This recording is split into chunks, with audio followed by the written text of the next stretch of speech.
Hello, everybody. Welcome to Tuesday Notary. Me, I can't. Oh gosh, I can't do that. Yeah. Hey, Carol. I think we can see you and hear you. I think she's having some sound problems. I'm going to go ahead and mute Carol. All right. Welcome to Tuesday Notary Titans for Tuesday, February 18th. I'm so glad that you're here. My name is Bill Soroka. I'm the founder of notarycoach.com and the Sign and Thrive Notary Training Course and Community. We're here with our co-host, Laura Biewer from CoachMeLaura.com. Hi, Laura. Glad you made it. And you're muted, just so you know. I'm unmuted now. I am at a venue. So once in a while, you're going to see me mute myself so that you don't hear background stuff. Awesome. No problem. What are you excited about this week? Well, I'm excited to be upright and breathing, that's for sure. That's my start. I'm excited about these new tiny habits I'm working on because they're working so great. Just everything is going fabulous. I have too many things to be excited about. So it's just a great day, great week, great year. Awesome. Love to hear that. The enthusiasm is contagious. Yeah. Carol, can you hear us yet? Here, I'll unmute you. Hi. Hi. There you go. How's it going? It's fine. I've been threatening to do this for a long time, and I had no choice today. Been sitting in my office for many hours. No time to do my hair, put on some makeup, and look presentable. So this is me. You look wonderful. I'm glad you made it. Thank you. This is Carol Ray, founder of Notary to Pro, of course. Carol, what are you excited about this week? I'm excited that my husband finally finished a project, and that's to rebuild a deck that he's threatening to do. He's 82 now. And it's kind of old to start getting out there with hammers and saws and stuff, but he did it. He's finished except for paint. So awesome. I'm excited about that. There's other things too. We're getting a lot of students and they're getting signings. That's one reason I'm looking like I am, because it's like the mentoring. I've got it between my two daughters now. Lori's working with me now, so she's doing all the accounting stuff and calling people for certain things. And Barbara's she's the everything else girl. And so I get to spend almost all my time now with my students, mentoring, talking. Love it. Awesome. Love to hear it. Glad to hear it too. Awesome. So for me, I just got back. I was able to take 3 days up in a cabin with no internet and no cell phones, and it was absolutely amazing. So I'm coming into this week with even a renewed sense of gratitude and just disbelief that in this business. You know, I've been pinching myself for years because this business has absolutely changed my life, but I love it and I continue to love it.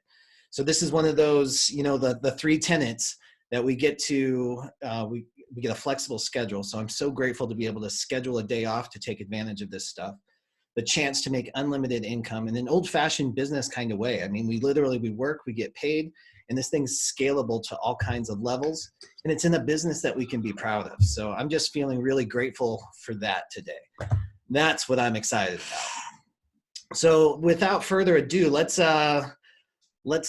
hear from some others maybe that are on the call. We've been having great live questions. So if you've got a question that's burning in your mind that you'd like to unmute and ask, just give us a heads up. You can either raise your hand, you can ask it in the chat window, which is hit or miss on whether I'll see it or not, or you can submit your questions ahead of time. We've got a presentation with tons of questions. So anybody got a burning question, challenge, maybe a huge win? Carol's got one right away. Carol, let's go right over to you. To me by Pete Lopez.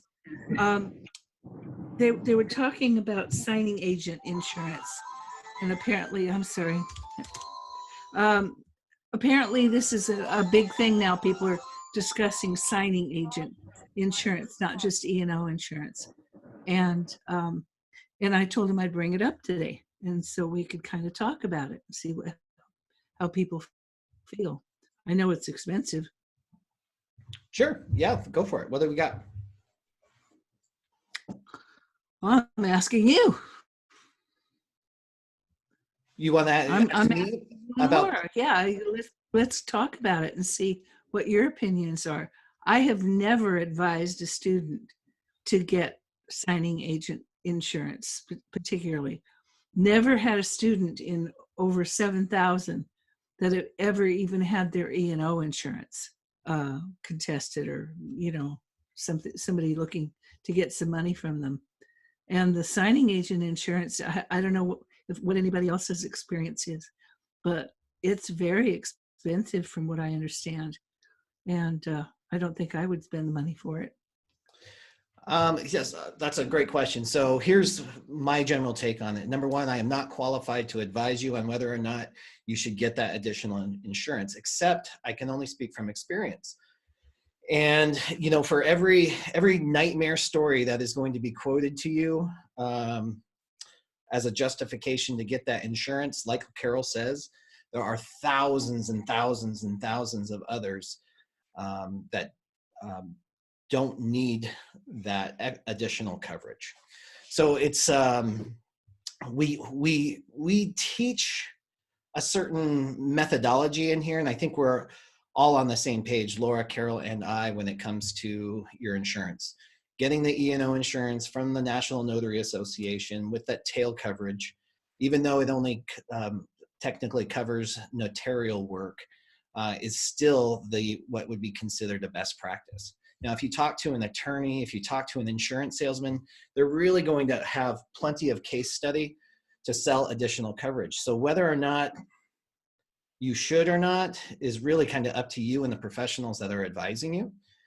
What I have found, though, is that even, and I saw the example come through, there are going to be times when lenders, title companies, they play hardball.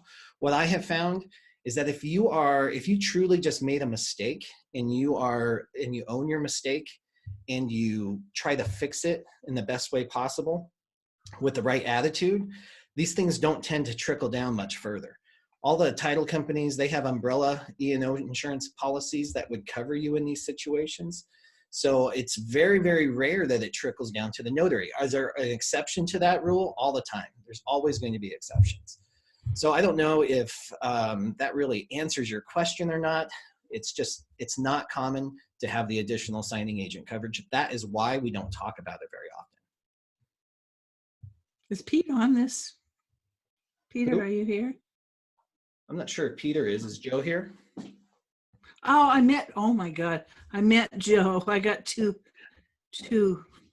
Oh, anyway. Hi, yeah. guys. Okay. Yes, I'm here. This is There Joe. he is. Hi, Joe. Hi, Joe. So did you get an answer? Yeah. Yes, I did. Yeah, that was great. And that's what I had kind of assumed, but I did see a lot of people are talking about it this week online, and I thought that it would be good to actually talk about here as well. So Definitely. You're an investigator, Thank Joe. you. Yeah. I've never seen anybody ask more questions and delves into more face groups and everything else on a very positive side. I every time appreciate that. I see your emails. I try to learn. Look. Yeah, I have learned a lot online with these groups and everything, and I just attempt to share, I guess, what I have learned as well. So I basically love the groups. So thank you very much. Yeah, great question, Joe. Thank you very much. Hank, I know you have a question. You want to unmute and ask? Yes, Bill. Hi there. Hi, how you doing? Just a quick question. Maybe I'm making too much on it. I look at on some of the instructional forms, and on the signature line, I'm assuming it's a signature line, they have the word by, B-Y, in like apostrophe. And I'm just trying to figure if a signature is supposed to go there on some of these forms. Yeah, well, it depends on the exact form, but anytime you see the word by, that is your trigger that the person's possibly sitting in front of you is supposed to sign that. So by is the signer in most cases, but there's exceptions to that too. And it depends on the document, because it might be a lender document that does not require the signing party's signature or what have you. But anytime you see by, that's probably going to be your signer. Carol, do you have any For other? me, What's that? for me is pretty clear that it would Yeah, be. it seems like a lender form at the bottom of the form. So again, it just depends on the exact form, but by is usually expecting a signature. And sometimes you'll even see by, and then you'll see ITS, it's underneath that one. So if they were an officer of a company or had a title or capacity, you would fill it in there. Okay, thank you. Okay, you're welcome. Thanks for the question. Hey, Ramon Vasquez, how's it going? You want to unmute and ask your question? Ramon, you just have to unmute. Hello, guys. Good afternoon. Hi there. Hi, how are you guys? Doing good, doing good. How can we help? Okay, I'm talking about for the Sunny AEI so young, and the reason is because, like he said, there's a lot of question about this Sunny A and stuff. As a commercial underwriters for 20 years, and I was the person who suggests to get this type of coverage and tell you why. When you handling a loan closing, you have two hats with you. You handle the notary hat, so you have to take the property oath, affirmation, put your stamps and everything. And also you have the hat for the signing agent. I spoke with merchant bonding last month, and I said, listen, what happened if, for example, I drop the document late on the refinance and causing that lock that borrower paid, and then he expired. So the bonding company, listen, we can cover that because you acting as a signing agent, and our policy very strictly said that we pay damage if person only is good for notary duties. So that's why I have doing this advice during this from this on these Facebook groups, because people don't realize that you have to cover that gap. And I heard Miss Carol Ray about this for the cost of this coverage, and the answer is no. For example, in my case, I have a policy for $1 million coverage with Berkshire that only I pay $263 for 1 year. So, and cover both hats, the signing agent duties and the notary stuff. So don't saying people don't recommend don't say have that kind of coverage. I don't think it's good for the business, because if something happened, who's gonna pay for that? So and again, I just post that I wrote an article last night, and that's why Miss Carol Ray probably read it, because I posted on her Facebook page about this. There's a lot of cases, and in the article that I wrote last night, I put a specific case in California. So when a notary conduct this closing incorrectly, causing $2,400 loss from this title company, when they put a claim on the E&O policy from the notary, the carrier denied because he's acting as a signing agent, so he needs to pay that $2,400 from his pocket. Yeah, that was a great case study, Ramon, and I really appreciate that. So I think we should probably delve into this a little bit further too. So maybe we can even get an expert on here, and I can work on that too. And the reality is there's insurance for everything that you can imagine in the world. So a lot of it might have to do with how averse to risk you are, how well protected you want to be. Ramon clearly found a gap in his insurance coverage, and it made him uncomfortable to perform his duties that way. So he got additional coverage to fill that gap. Nothing wrong with that at all. And at $263 a year for that level of coverage, it might be totally worth looking at, because it's almost no-brainer insurance at that price point. It may And not be something that you want to do right from the beginning. You might add that in later as you start generating some revenue, or just depending on how, like I said, risk averse you are in this. That's is depend on, interesting. yes, and also Bill, in this particular company, the good thing about this company that I noticed is like they give you that, also they give you a retroactive date coverage from 1985. That's something we can discuss later on because there's a lot of insurance terminology people doesn't understand. But technically, you know, rights and beans, the retroactive date means that if something happened from 1985, let's say, for example, I start this business 7 years ago, somebody sue me because I commit like a error 7 years ago. This policy that I have right now through buyberkin.com, it's gonna cover that loss 7 years ago. Nice, nice. That's good. I'll look into that on the article that you wrote. If somebody were looking for that article, Ramon, where could they go to read it? Yes. About what for the notary who commit the mistake? For the article that you wrote. Oh yes, I posted on in several groups. I can email if you want. I have your email address. I can email to you the article that I wrote, and then I put that case that I found it, and you will see the to cover. You know, like I said, it's very important to cover that gap. Sure. I love it. Thanks for sharing this, Ramon. This is You're a very great welcome. example, too, of ways that other notaries can bring value to either the notary community or the community at large. So I hope that anybody listening that has a desire and the expertise to share on these types of things creates some sort of blog that drives traffic back to your website so you can share this information most effectively for you as well.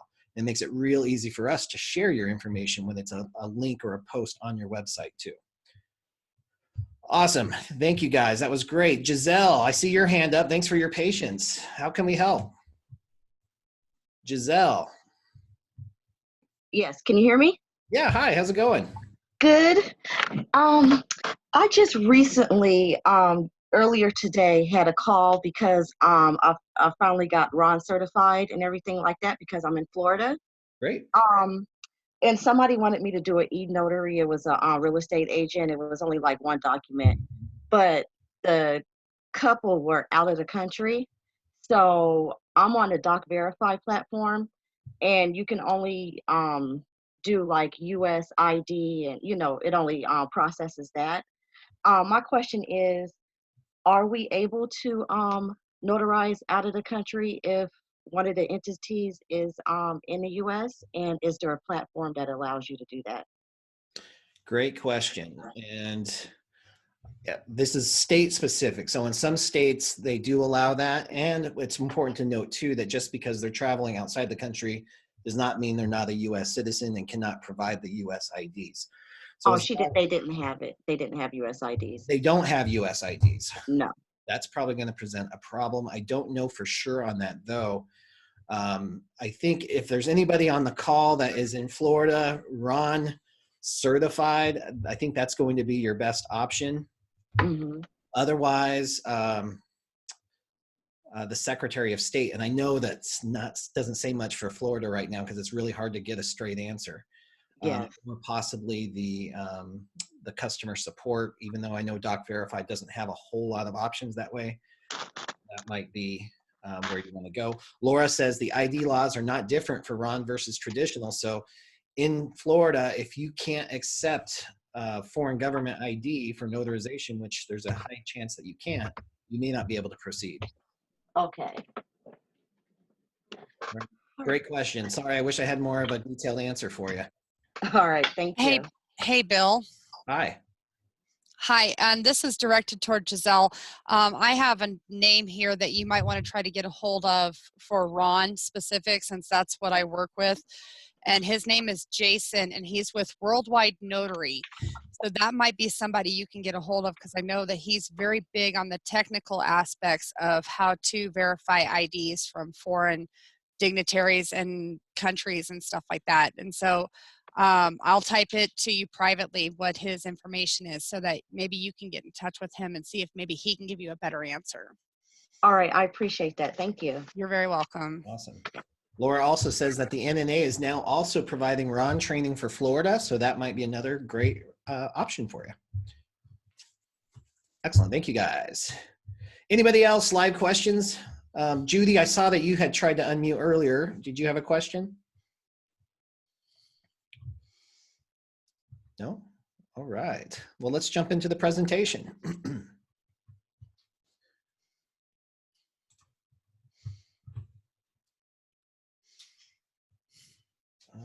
Let's see.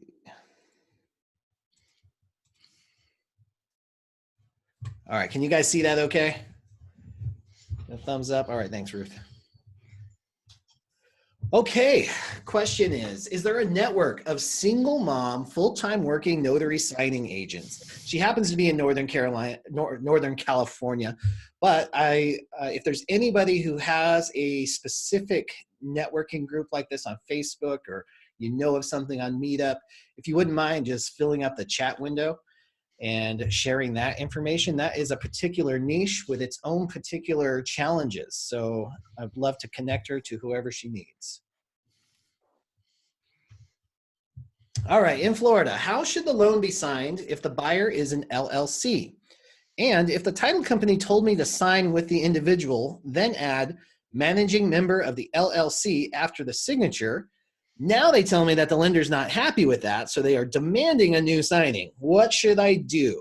The signer lives in Nevada and was here only one day. Oh, Carol, ouch. Carol, what do you say to that?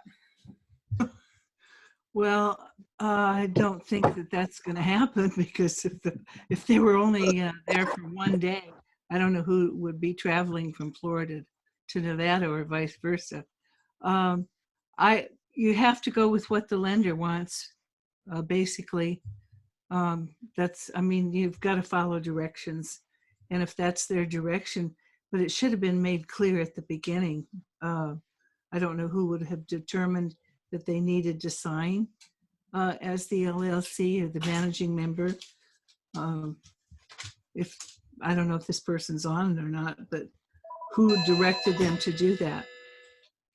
And Yeah, it sounds like the closing agent gave them misdirection. Right. So so let's back that up even a little bit. So let's just ask the first question, Carol. How should the loan be signed if the buyer is an LLC? That is a great question, and you'll run into this challenge. Some lenders, some title companies want you to sign as, John Smith, member, or John Smith, member, or manager, or John Smith, CEO or officer, whatever it might be. Well, who's the borrower? Well, Is the borrower the individual, or is the borrower the company? Well, it's the LLC in this example, but if it's the LLC and you have a question about how to sign, the best thing to do, Carol, right, is just to get the clarification ahead of time. Absolutely. That's the first step. And if they tell you that to do it one way and it happens to be the wrong way, technically the responsibility is on the closing agent. You did your job. You got it signed exactly as they told them. Now they're in a bit of a pickle. And if the borrower's back in Nevada, then they're just going to have to reassign that to a Nevada signing agent.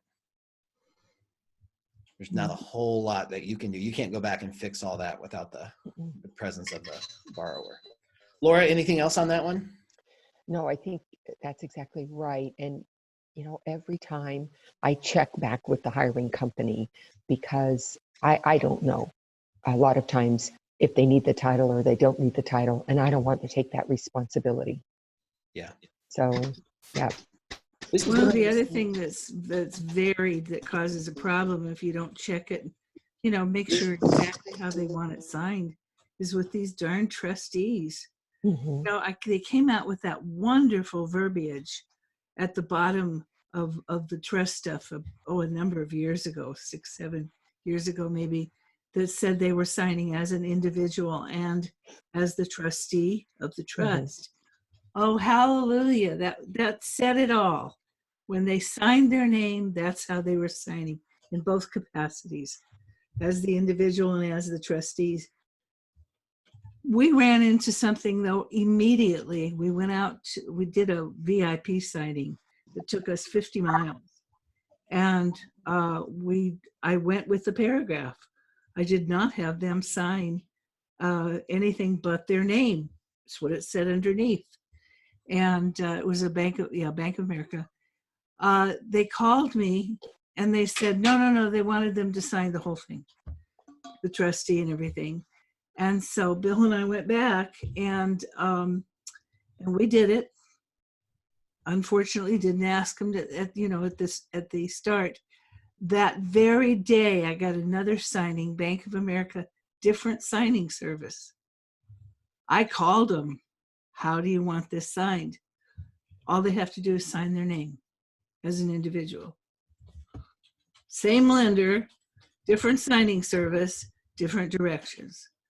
But for a long time there, I called every one of them to ask how to do that. So I think that's the important takeaway here is especially if you're brand new, sometimes you might put the pressure on yourself to know all this stuff ahead of time. This is one of those questions that you may not ever know the answer to all the time. This is just not a blanket policy because the title companies, now Carol just said the signing company wanted it done a different way. The lenders, the particular closer at the lender might have a different opinion about how things get done. So it's just better just to ask ahead of time. Use that as an opportunity to build a relationship too, asking questions like this. And then framing your question too. You want to frame it in a way so it doesn't sound like you're green and you have no idea what to do.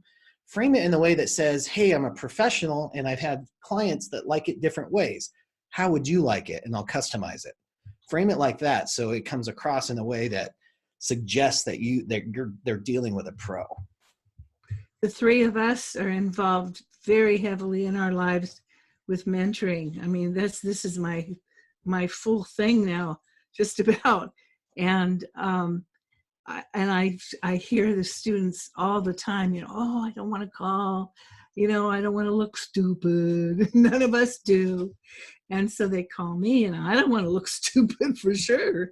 But there are times you just have to tell them, you've just got to bite the bullet and call them because there's just too many varied answers. And you have to do it exactly the way they want it. So, absolutely. All right, I've watched a couple trainings on YouTube about general notary work, and they said we should always sign our names with the words Notary Public right after. So mine would be Cassandra Creech, Notary Public. They both were from California, so it's that just required for California or for all? I've seen where many notarial certs have pre-printed the words Notary Public underneath the signature line, but what I understood is the trainers to say was that we needed to put the words right after our signature. Can you help clarify this? Laura, how about we pop over to you? Does a Notary Public have to include the words Notary Public after their signature?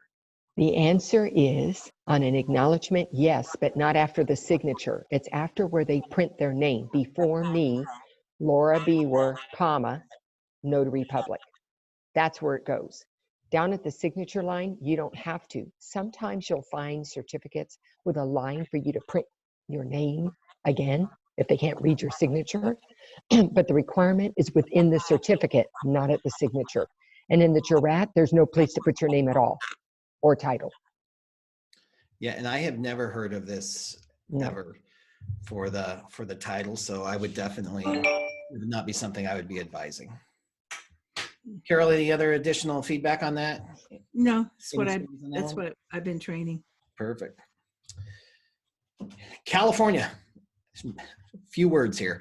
How do I establish a company name to work with? Carol, any suggestions on that for your students? For them to set up their own company name, I assume? Is this what they're talking about? Yeah. How do they choose a name for their business?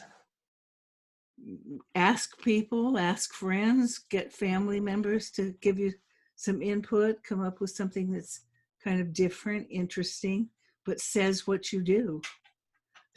We see something, because Barbara, of course, works with a lot of our new people. She designs the websites and helps them come up with the names. And you've got to come up with something clever, but it also has to be very clear about what you do. So you got to be careful there. Excellent. Laura, any suggestions? I think Carol hit it at the very end, which was have it describe what you do.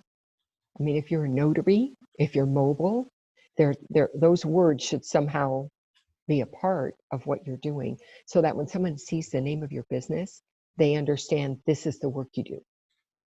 And so, just like notary coach, I think I know what you do, right? Yeah. At your service, mobile notary, I think you know what I do. And beyond that, you even know when I do it at your service. So I think those are the things you want to think of. Sometimes people get really cutesy with names, but then it ends up not really describing what they're about. I love our name. I love my name Yeah, because I take them from notary to pro. there you go. It says what you do. Yeah, exactly. So, and I think to tie all that in, I think simple is better. And I always start, it's important you follow your state and municipal guidelines for registering your business name and all that good Sure. stuff. But I always start with the domain name. If I'm going to be doing business, I want the domain name because that's really all anybody's going to remember down the road. It's the thing I'm going to remember the most. So I try to start with the domain name. I try to get either 1 or 2 words, but those are hard to come by these days. So I'll keep it to 3 words for my domain.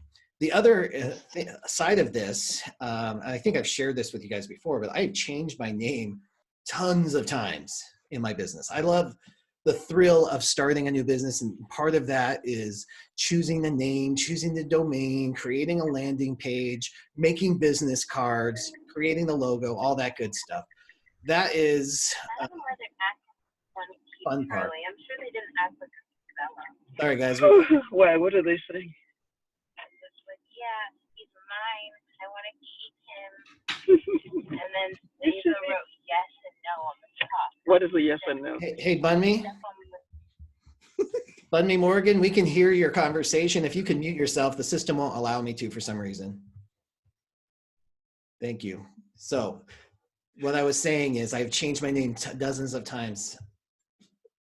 I've changed it from Notary Blue to William Soroka Notary Public, Notary Coach, AZ Mobile Notary AZ. I mean, I've gone through everything. And every now and then I have, clients that know me as a certain name. So they're cutting checks in whatever name it is.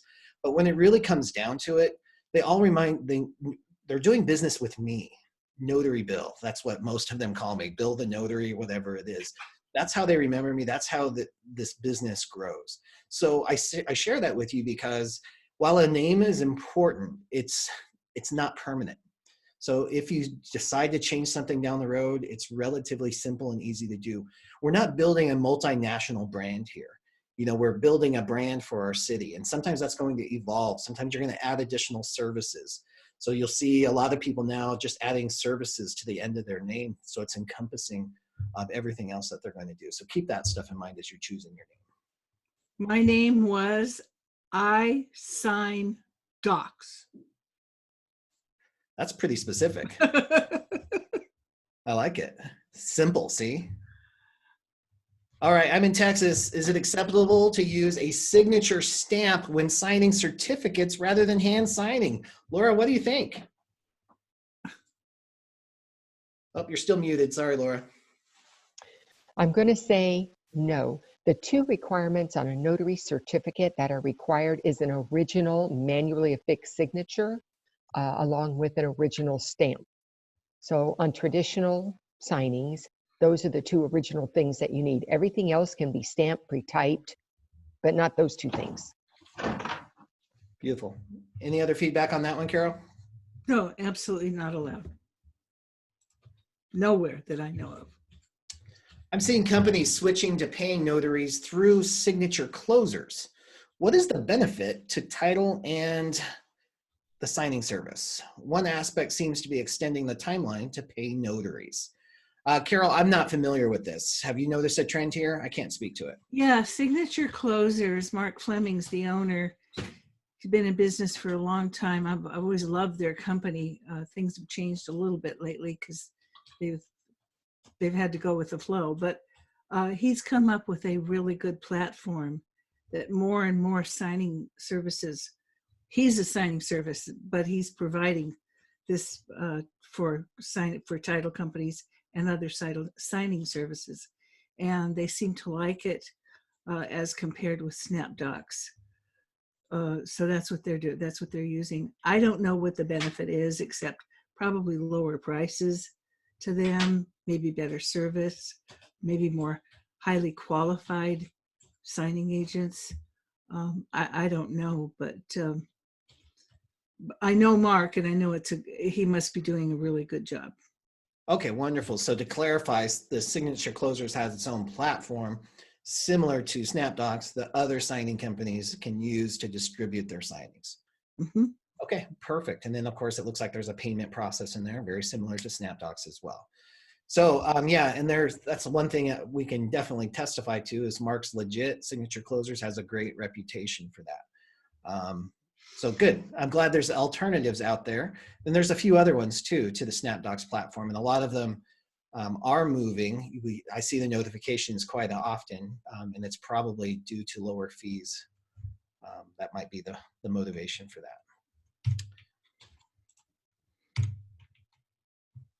Hello, this is Jen from Michigan. Thank you all for this wonderful community. I had my first signing last night. Woot woot. All right, congratulations. I was a little confused on what to do with the documents after signing, fax back, scan back, or FedEx back. I had called the signing company a few hours before the appointment and did not receive a call back. I finished the signing and no call back, called again and emailed. I received several instructions and they were all different. I finally received a response that said scan back and then send back the FedEx. I did assume that they wanted them sent back as they included a label for FedEx. My question is, when it's this type of situation, do you always scan back all the documents, or are there certain documents that the lenders want back so they can disperse funds on time? This was a conventional refi cash out. Thank you. Carol, do you have just any overall advice when it comes to these scan backs? Besides hating all of them, you've got to get directions. You have to find out. And they're usually, I don't understand why this person had to go through this. There was no directions to them in their closing instructions as to what they wanted. They should have been told how many documents, if there were partial documents, exactly what they were, and should include the FedEx label right at the beginning. All of these things. I don't understand why they didn't send this unless this person didn't read the instructions. I do find that people have to read their instructions. There's two things that's an absolute must in this business. You have to be able to read instructions, follow them, and you have to be compliant with your rules and regulations of your own state. And this just screams that this poor person was just left out in the wind. Yeah, it's a tough one. So the answer is, yeah, you're right. There's usually pretty clear instructions about what to include. We can give generalities onto what most lenders will need for funding documents, but that can change. That varies between the closing agent, like the escrow company, and the lender for each one. So there's not a blanket statement that we can just give that this is what every lender is going to want every single time. It's usually line item out there, and it's pretty clear, and it's usually between 50 and 70 pages, depending on the lender. All right, in California, when a daughter comes with power of attorney documents printed from online or her mother, do both parties need to be present for the notarization? Laura, do you have a second to take a look at this one for us? First, let me unmute. So the person that needs to be present is the person who's giving the power. So whoever that is, the principal signer, that's who I need. I don't need the agent, the person who's going to be the attorney in fact. Right, so daughter comes with power from online or her mother. I need the mother. I don't need the daughter. Right. Mm-hmm. So you have to sign to give away your power. You do not have to sign to receive. Well, you might sign it, but it doesn't have to be notarized. Right. Some coaches are saying you should know how to fill in the forms on a loan signing. This is in California. Is this required? My class did not teach this at the loan signing class I went to. Also, does it matter that if I got my certificate from the loan signing from another school other than the NNA? What's the most important things I need to get started doing a loan signing? Okay, we're going to leave that part out. So first, let's talk about, I'd love to hear the opinion from Carol and Laura on whether or not an NSA should know how to fill out the forms on a loan signing. Carol, can you help answer that one? Well, beyond, advising people how to sing, where to put the date and how to sign their name, we're not responsible for filling in the forms. Right. They should be self-explanatory. If they're not, you can have the borrowers call and ask how they want it, how they want them to do something different or special. If it's something that I need to know, then I'll call the lender. But we can't decide. We can't decide those things, how to complete the forms, create the forms, fill in the forms. We don't do that. I wouldn't teach somebody how to do that. Yeah, that's a good rule of thumb. We don't have to, we can't teach them how to do it. And we can walk into an appointment knowing that there's an understanding or an expectation that the lender needs the majority of that information. So one way or the other, the borrower needs to fill that out. And that's either just reading it and filling it out, which I'd say 90% are pretty self-explanatory. You'll get those weird, wonky documents though, that people who are in the business for 30 years don't get it. So you can definitely have the borrower call, or you can call on those. Laura, any other suggestions about that? Or if you'd like to take the second half of the question too, about the certificate, the loan signing certification from the NNA versus other places. So just to add to the first part, what is expected is that you understand how to present a document, meaning you can say the title, you can evaluate it for, does it need signature dates, does it need to be notarized? That absolutely you should know how to do. That's the training you get. It's never my job to know how it needs to be filled in before the signature line. The second half of the question.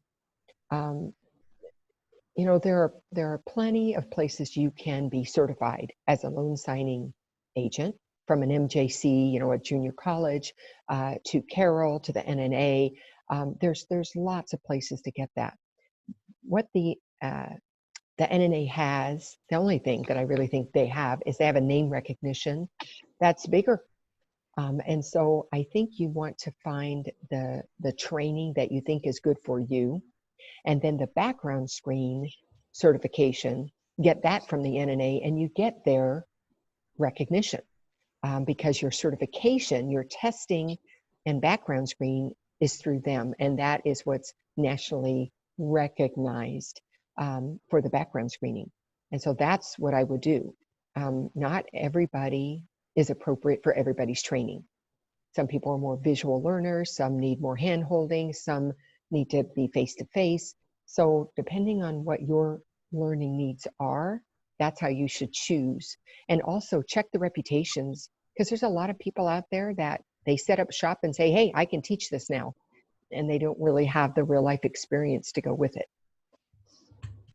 Excellent. The one thing I will say is with our graduates, what I suggest that they do is to go to the NNA, and for $65, they can take the exam that's given along with the background screening, which gives them not only the NNA fully acceptable background screening by anyone, but it also gives them a certification for a year.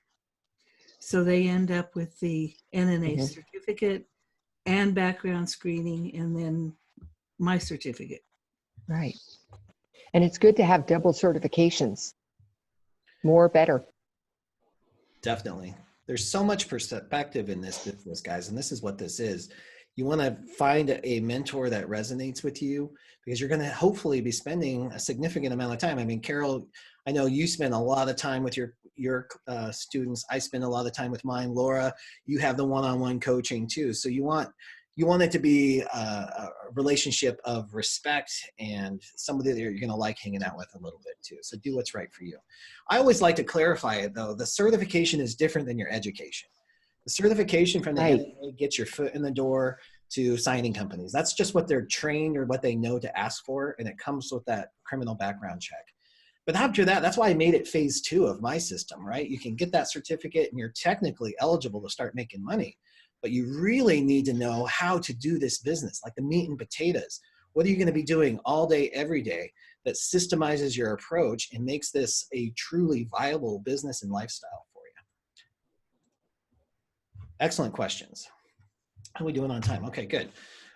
Do you know anyone personally who has added fingerprinting or background check services? How profitable is this after expenses? And did they work from home, office, or mobile? Carol, you have any perspective to offer on that? Well, we have a couple of graduates that have been doing this. One in particular that's done just very, very well over the years. And then all of a sudden it became kind of popular and it put her out of business because it's an the equipment is very expensive. And unless you really have a good majority of the work in your own area, it's expensive and time consuming. But if you've got an area that's wide open, oh, you can make good money. Yep, definitely. And then, You know, yeah, I Lori. just want to add to that. Now, the person I know isn't in Florida. The person I know is in California. And yeah, she ended up starting just notary work and moved right on into fingerprinting, spent the money on the equipment. I don't know if Joyce Gonzalez is on the line today, but you know what? That ended up overtaking her business. So she didn't need to do loan signings anymore. And yeah, she has a profitable business and it has expanded, starting mobile. Now she does mobile and she has a storefront. Yeah, I love that. And I love this niche business. I love how many other opportunities there are under our notary umbrella to build these businesses. Fingerprinting is viable. It works really well. I've talked to quite a few that have had great success with it. And it is, of all the different little side hustles that could be tied into your notary, this is the one that seems to stand alone on its own the most. And it requires a significant investment that's going to be somewhere between $3,500 and on up to like $10,000 for the equipment. But it comes with some perks too, depending on the companies that you choose to work with, their marketing endeavors, and relationships. And what you'll find with this and all the other little side hustles we talk about, it comes down to relationships, relationships, relationships, and one person can change anything, just like in this business and in our notary business. There's going to be a lot more information coming out on fingerprinting too. I think we're going to have Joyce on as a guest again, and we have some other resources coming up as well. Suzanne, you unmuted. Do you have a question for us? No, I just wanted to share. I'm also a Notary Pro graduate, and I do live scan, and I started out as a notary. Be happy to answer any questions about that as a service because it is very lucrative, but it does require a lot of hustle. Awesome. Thank you, Suzanne. That's great. If you wouldn't mind maybe sending us an email, copy Carol. Just send me an email to orders@notarycoach.com and maybe we'll set up a conversation so everybody can sit in and listen on that. Absolutely. Thank you. Thank you so much. All right. Awesome. Love these calls. I want to say one thing kind of funny. I don't know why, things just come out of my mouth. It's large, so I gotta, let it go. We have graduates teaching graduates how to do things, all kinds of things. But the most interesting thing I have is that I have a graduate who is a certified couponer. Wow. She travels, she goes to Walmart, she goes to malls, she goes to different grocery stores, and she teaches people how to be successful couponers. I love that. There's so much that you can do. And I love that this business allows the freedom and flexibility to have businesses like that, little services. That's huge. That's huge. And that's one of those services that you're going to need in good times and in bad times. Love it. Love it. All right, let's look at this. Let's see. Did I skip one? Texas, for beginner graduates, what do you normally tell online signing companies in regards to how much experience we have as a loan signing agent? Do they typically hire new graduates that are NNA certified? My husband just received his commission and finished the course. Carol, what do you think? What do you tell online company or these signing companies about your experience when you're just Okay, starting out? couple of things that I've found has made a difference. But the one thing I do tell my students is never lie. Don't play around with the truth. Tell them, I'm brand new. I am a notary to pro certified, and I know what I'm doing. We've gotten out there enough now where my graduates are being hired like right away, and it's taken a long time to get to that point. I also, as an instructor, have written a letter that I have available for my students. They always want a letter of recommendation. And who are they going to go to? They're going to come to me right at the beginning. And so I've created a really good letter of recommendation. It's online on the training site. They go in, they fill out their name, they print it, and they can send it out to whatever companies they want. And it's working. I would think that maybe it wouldn't because it's their trainer giving them the recommendation, but it's actually working. It goes in their profile. But no, don't lie. Call up, let them know, you've got training, whoever it is that trained you, if it's an acceptable one and, not some creep. And I think they appreciate the honesty. Let them know, what you're doing and you love the idea that you're in this business and, all the qualities about yourself, but don't ever lie. Don't fudge. Not good.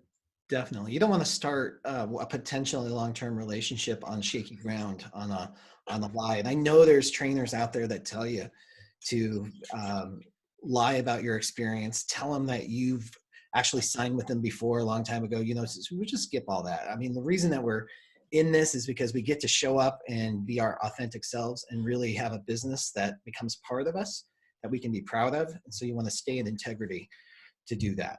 What I usually suggest to people is consider the perspective of the company who has that rule.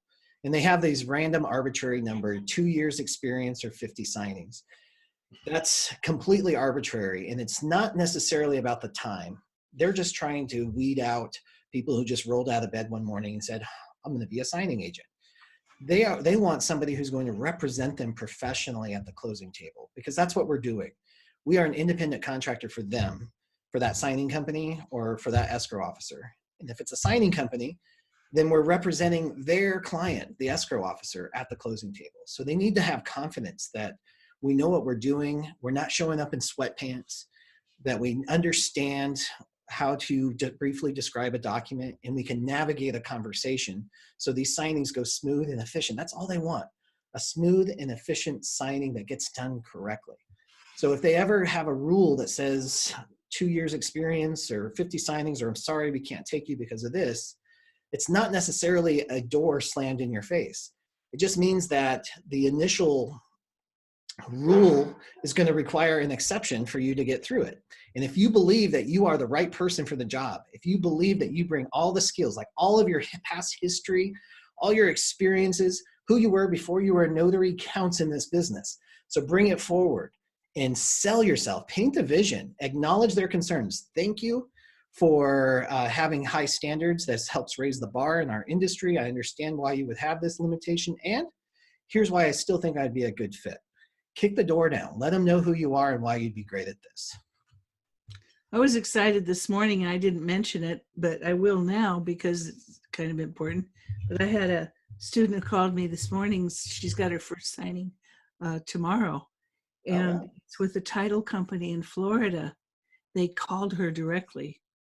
And that was pretty exciting for both of us because they knew who I was and who my training was.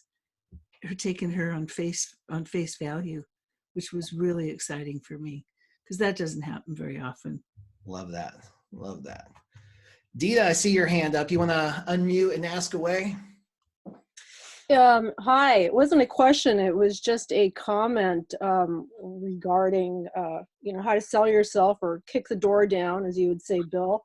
One thing I say is if someone's hesitant, I say I participate in continuing education. I mean, doing this every Tuesday is massive. It's a massive education. And I say I have mentoring, and I just did a job Sunday, I think, and I mentioned that, and the people who hired me were like really impressed by that. So again, this is huge that we're here and doing this, and we keep learning.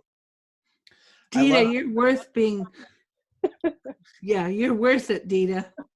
Well, thank you, Carol. Yeah. I'm just grateful. Again, just want to spread the love out again to you guys, all of you.